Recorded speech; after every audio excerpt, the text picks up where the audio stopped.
welcome to John's Journal. It's a brand new day, brand new life, and of course, it's a brand new vlog. So, medyo low energy dahil, obviously, or if not obvious, I am not feeling well. Hindi ko rin alam kung bakit ako nagkasakit. Siguro dahil sa panahon, uso, dahil sa office, marami ding may sakit. Siguro hawa-hawa na lang. Masakit, makati lalamunan ko. So, inagapan ko na, nag-file na ako ng leave. Alam nyo, wala naman akong planong mag-vlog ngayon. Kasi gusto ko nga mag-rest lang. Pero may gusto kasi akong ikwento at gusto ko sabay-sabay tayo ma-high blood. I don't know kung late na ako, pero I'm watching Lin Lang kasi. I don't even know kung anong episode na ako ngayon, pero doon ako sa episode na na buntis si Juliana. Like, girl, kung masama pakiramdam mo, kung may pinagdadaanan ka, at lalo na kung may pinagdadaanan kayo ng asawa mo, jowa mo, is not the best time to watch Lin Lang. Dahil sobrang nakakangit-ngit sa galit. Tapos, basta. Alam mo yung gustong-gusto kong makisampal kay Juliana, tapos gusto kong makitadyak sa kemerut ni Alex. Grabe. Like, tangina, sa totoong buhay ba, ganun na talaga kalalakas loob ng mga syubet? Tapos bigla ako na-realize na, ang sad, sobrang sad kung sa totoong buhay nangyayari yun. Well, naranasan ko rin namang maloko ng ilang beses, pero hindi ko pa naranasan yung naging palaban, yung kabit. Dahil siguro, yung mga naging kabit ng mga ex ko ay alam yung lugar nila.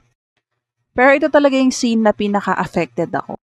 Yung naabutan ni Sylvia si Kim or si Juliana na parang sumasakit yung tiyan niya. Tapos basta tinulungan niya, inassist niya, tinulungan niya makapasok ng bahay. Tapos nagkaroon sila ng silent pero maanghang na confrontation. So, syempre, hindi ko kayang sabihin sa inyo in verbatim yung naging dialogue nila. Pero ito kasi yung sabi ni Juliana dun kay Sylvia. Di ba nga buntis siya? Parang ipinamukha niya pa kay Juliana na third pregnancy niya na yon. Tapos sinabi pa ni Juliana kay Sylvia na, pero sarcastic ha, sinabi niya na, sana maranasan mo ring mabuntis. Tapos sinabi niya pa na meron pa siyang mga leftover na food dahil kakaganap lang nung baby shower niya or nung gender reveal. And for someone who's trying like me, like Sylvia, na hindi rin naman namin kasalanan na ganito, it hurts. Sobrang it hurts. Lalo na sa part ni Sylvia na dahil hindi niya mabigyan ng anak yung asawa niya, kumerengkeng, tsumok-tsak-tsenes sa iba. And that hurts.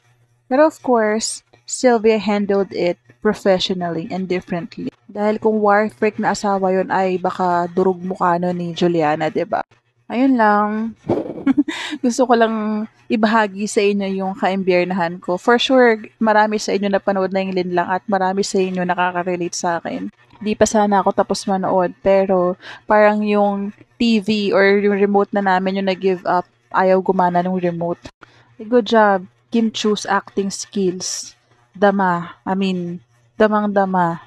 Tapos, kuhang-kuha mo yung galit naming lahat. So, ayun, I'm finally done watching Lin Lang. At bago ako mag-continue, gusto ko lang sabihin na hayaan nyo lang yung hair ko. I know magulo, but excuse me. I'm still not feeling well, so yeah. Messy hair, messy face, don't care. Bakit ganun yung ending? Like parang hindi yung in-expect ko na something exciting. Parang di siya makabuluhan for me. Anyway, ako lang naman yun. Parang nakulangan lang ako sa ending nila. Pero feeling ko kaya ganun, baka meron pang kasunod. May book 2, ganun. So, after ko nga mapanood yung Lin Lang, ito yung pinaka na-realize ko na napakahalaga ng upbringing or ng environment ng isang bata. Kung hindi naging konsentidor ang nanay ni Alex, which is played by Maricel Soriano, hindi magiging ganun ang pagkatao ng anak niya. Binuhay siya sa kasinungalingan ng nanay niya. Kumbaga yung nanay niya rin yung naghasa ng sungay niya.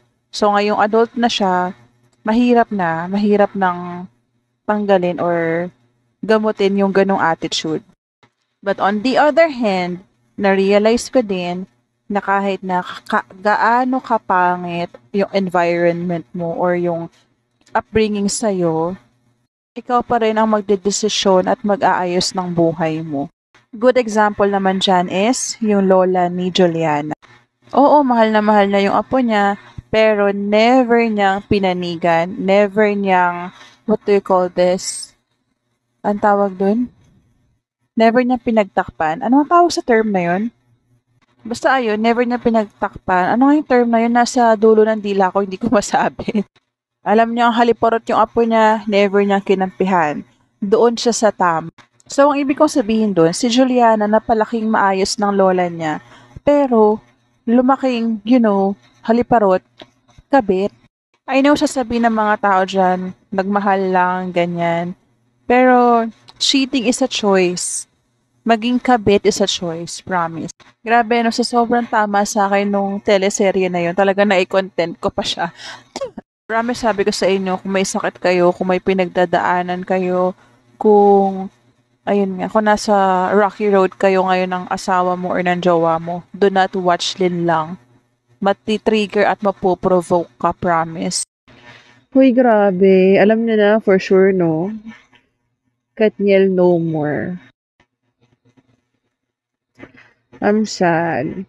Kinonfirm na ni Catherine sa Instagram niya na break na nga sila. So, alam nyo na yun. Hindi ko na ipopost yung screenshot dito or whatever. You can check it yourself. Alam nyo yun. I know it's their personal life. Pero, bilang artista sila, makialam na tayo sa buhay nila. Simula ako maging fan ng Katniel, simula nung napanood ko yung, ano nga tong movie nila? Ano nga to? She's Dating the Gangster. That was like 2014, 2015. So, doon ko nakita yung maturity nila sa pag-act. Basta, kasi dati diba, teens sila, ganyan. So, parang hindi ako masyadong fan ng mga teeny-weeny eme. Nadjujulogsan ako.